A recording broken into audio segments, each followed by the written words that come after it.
वाराही देवी स्तोत्रम्। नमोऽस्तु देवी वाराही जयैकारस्वरूपिणी जपित्वा भूमिरूपेण नमो भगवतः प्रिये जय क्रोडास्तु वाराही देवी त्वां च नमाम्यहम् जय वाराहि विश्वेशी मुख्यवाराहि ते नमः मुख्यवाराहि वन्दे त्वाम् अन्धे अन्धिनि ते नमः सर्वदुष्टप्रदुष्टानां वाक्स्तम्भनकरी नमः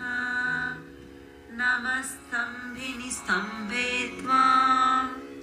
जृम्भे जृम्भिनि ते नमः रुन्धे रुन्धिनि वन्दे त्वां नमो देवी तु मोहिनी स्वभक्तानां हि सर्वेषां सर्वकामप्रदे नमः बाह्वास्तम्भकरी वन्दे चित्तस्तम्भिनि ते नमः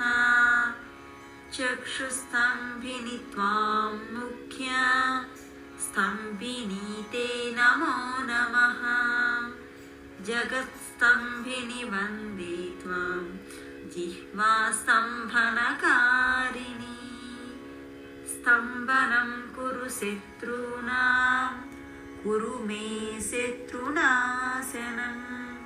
शीघ्रं वश्यं च कुरुते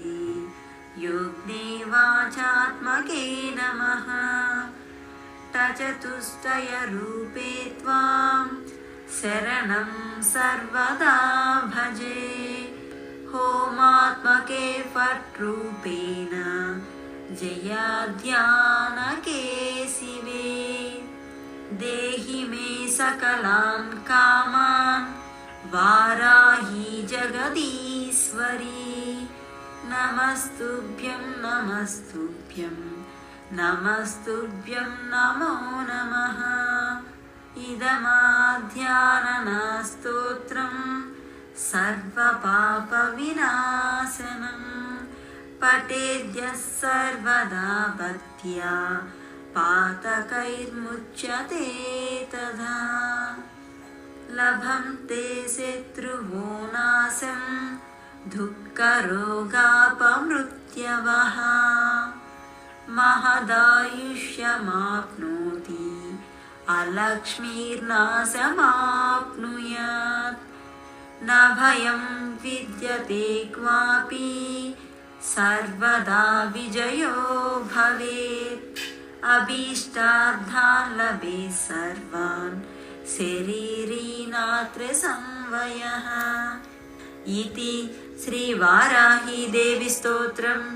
सम्पूर्णम्।